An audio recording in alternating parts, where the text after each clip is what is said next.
নমস্কার, আমি বিপাশা। স্বাগত দ্য মর্নিং লিঙ্কে আপনাদের সকলকে। এটাই সানডে সিক্রেটস, যেখানে প্রতি রবিবার খুলে যায় অন্ধকারের নতুন দরজা। তাই শ্বাস আটকে রাখুন, আপনাদের জন্য অপেক্ষা করছে এক অজানা ছায়া, এক অদেখা সত্য, আর এক নতুন থ্রিলার। আসুন এবার আজকের গল্পের দিকে এগানো যাক।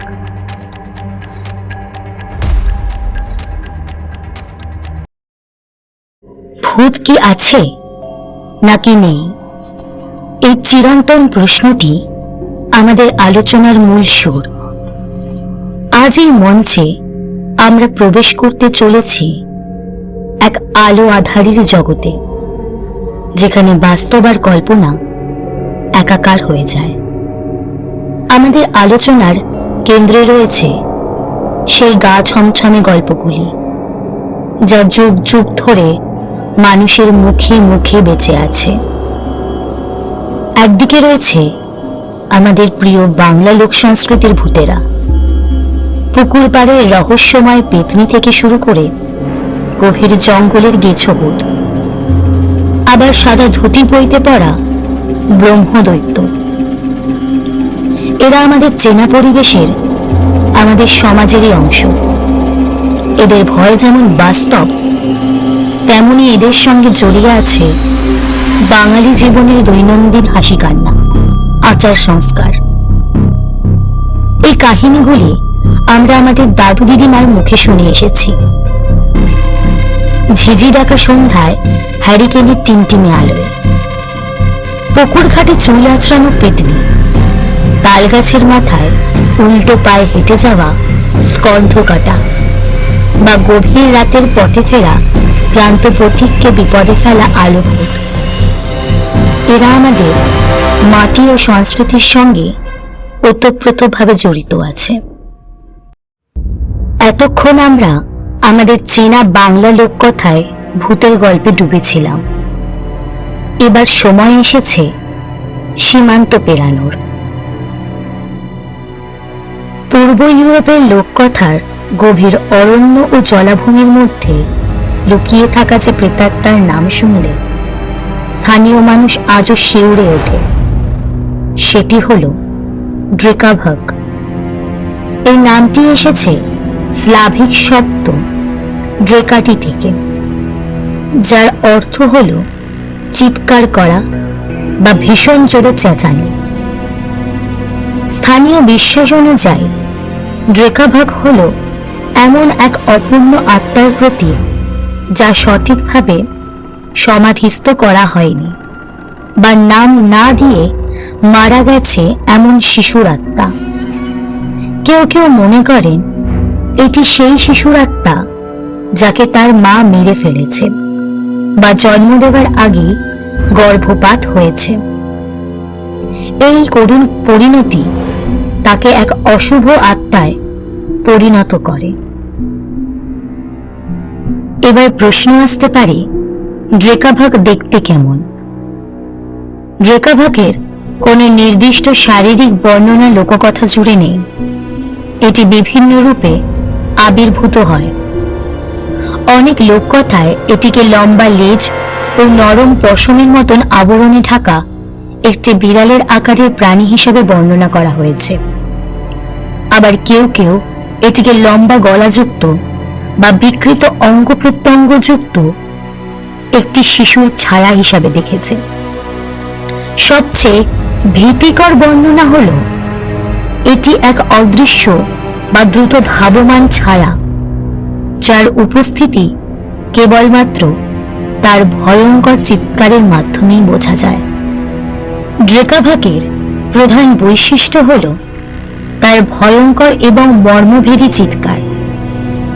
এই আওয়াজটি কখনো কখনো কান্নারত শিশুর গলার মতন শোনায়, আবার কখনো কখনো নেকড়ে বা শিয়ালের সম্মিলিত চিৎকারের মতন শোনায়। এটি সাধারণত রাতে, বিশেষত মধ্যরাতে বা ভোর রাতে শোনা যায়। লোকবিশ্বাস ড্রেকাভাগের চিৎকার হল আসন্ন অশুভ সংকেত বা মৃত্যুর পূর্বাভাস। কোথায় দেখা পাওয়া যায় এই ড্রেকাভাকের? ড্রেকাভাক সাধারণত গভীর বন, জনমানব শূন্য কবরস্থান, পরিত্যক্ত জলাভূমি এবং নদীর কাছাকাছি অঞ্চলে ঘুরে বেড়ায়। এর উদ্দেশ্য পরিষ্কার নয়, তবে এটি কোনো মানুষকে সরাসরি আক্রমণ করার চেয়ে মানসিক আতঙ্ক সৃষ্টি করাতেই বেশি পরিচিত, যেটাকে আমরা বলি এক কথায় ভয় দেখানো। এই চরিত্রটি দেখায় যে কিভাবে পূর্ব ইউরোপের লোককথাগুলো প্রাকৃতিক ভয়াবহতা এবং অপ্রাকৃত করুণাকে এক সুতোয় বেঁধে ফেলেছে, যা আজও মানুষের মনে গভীর ছাপ ফেলে। ড্রেকাভাক শুধুমাত্র একটি ভৌতিক প্রাণী নয়, এটি স্লাভিক সংস্কৃতির কিছু গভীর বিশ্বাস ও সামাজিক উদ্বেগের প্রতীক। ড্রেকাভাকের উৎপত্তির সঙ্গে খ্রিস্টান ধর্ম আসার পূর্বের স্লাভিক পৌত্তলিক বিশ্বাসের সংমিশ্রণও রয়েছে। লোকবিশ্বাস অনুসারে যে শিশুকে ব্যাপটিজম দেওয়া হয়নি বা খ্রিস্টান প্রথা অনুসারে যথাযথভাবে সমাধিস্থ করা হয়নি, তার আত্মায় ড্রেকাভাকে পরিণত হয়। এবার অনেকের মনে এই ব্যাপটিজম সম্পর্কে একটা প্রশ্ন আসতে পারে। তার জন্য বলে রাখি, খ্রিস্টান ধর্মে জলের স্পর্শে ঈশ্বরের আশীর্বাদ নেবার পবিত্র হওয়ার একটি ধর্মীয় দীক্ষা হলোই ব্যাপটিজম। এতক্ষণ আমরা ড্রেকাভাকের একটা ভয়ানক রূপই দেখে এসেছি, কিন্তু এখানে একটা বিতর্কও আছে। রক্ষাকর্তা হিসাবে ড্রেকাভাক অ্যাজ আ প্রোটেক্টর, যদিও এই ভূমিকাটা অনেকটা বিতর্কিত, কিন্তু কিছু কিছু লোককথায় এর ভিন্ন ভিন্ন দিকেরও দেখা মিলেছে। কিছু গল্পে আছে ড্রেকাভাক নাকি আত্মা চুরি করে নিয়ে যাওয়া খারাপ ডাইনিদের বা অন্যান্য অশুভ শক্তিকে তাড়িয়ে দিতে পারে। এটি খুবই বিরল। এর মূল কাজটি হলো সতর্কতা দেওয়া। যদি কেউ রাতে একা কবরস্থানে যায় বা বনের গভীরে প্রবেশ করে, ড্রেকাভাকের চিৎকার তাকে বিপদ সম্পর্কে সতর্ক করে দেয় বলে মনে করা হয়। এবার আমরা জেনে নিই আধুনিক সংস্কৃতিতে এই ড্রেকাভাকের প্রভাবটি কেমন।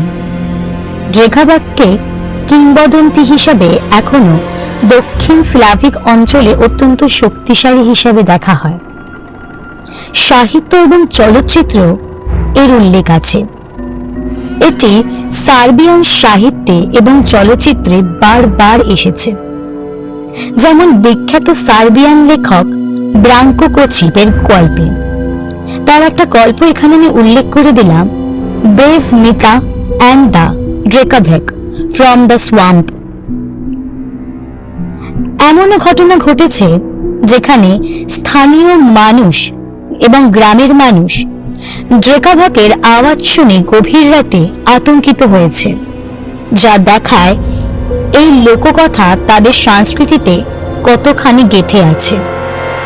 ড্রেকাভাকের গল্প আমাদের মনে করিয়ে দেয় যে লোককথা প্রায়শই জীবনের সবচেয়ে মর্মান্তিক সত্য, অর্থাৎ অকাল মৃত্যু এবং অপূর্ণ জীবন, এগুলির সঙ্গে মোকাবেলা করার একটি সাংস্কৃতিক উপায়। এমনও অনেক ঘটনা ঘটেছে যেখানে স্থানীয় গ্রামের মানুষেরা ড্রেকাভাকের আওয়াজ শুনে গভীর রাতে আতঙ্কিত হয়েছে, যা দেখায় এই লোককথা তাদের সংস্কৃতিতে কতখানি গেঁথে আছে। ড্রেকাভাকের গল্প আমাদের মনে করিয়ে দেয় যে লোককথা প্রায়শই জীবনের সবচেয়ে মর্মান্তিক সত্য, অর্থাৎ অকাল মৃত্যু ও অপূর্ণ জীবনের বিভিন্ন ব্যাখ্যা তুলে ধরে। গল্পটা এখানেই শেষ, কিন্তু শিহরণটা বোধহয় এখনো রয়ে গেছে। রাতে জঙ্গলের মাঝে হাঁটার সময় চিৎকার শুনলে কি করবেন আপনারা? আবার দেখা হবে সানডে সিক্রেটসে। ততক্ষণের জন্য ধন্যবাদ সবাইকে।